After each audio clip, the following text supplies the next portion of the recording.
Пратеникот Илија Димовски го повика председателот Иванов да не го потпише указот за законот за јазиците.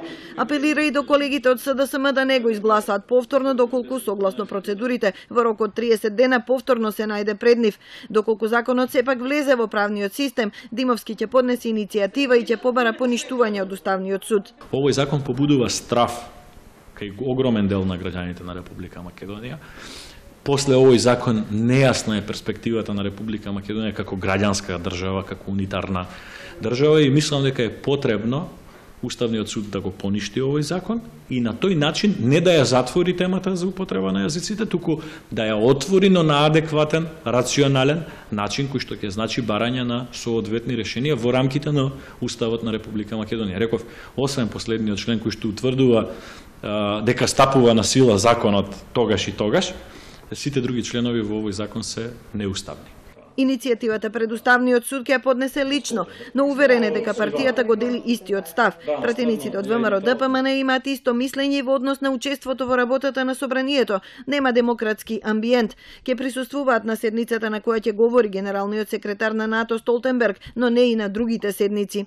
Но Димовски објаснува дека немал никаква директна комуникација ниту за ова, ниту за други прашања со новиот председател Христијан Мицкоски.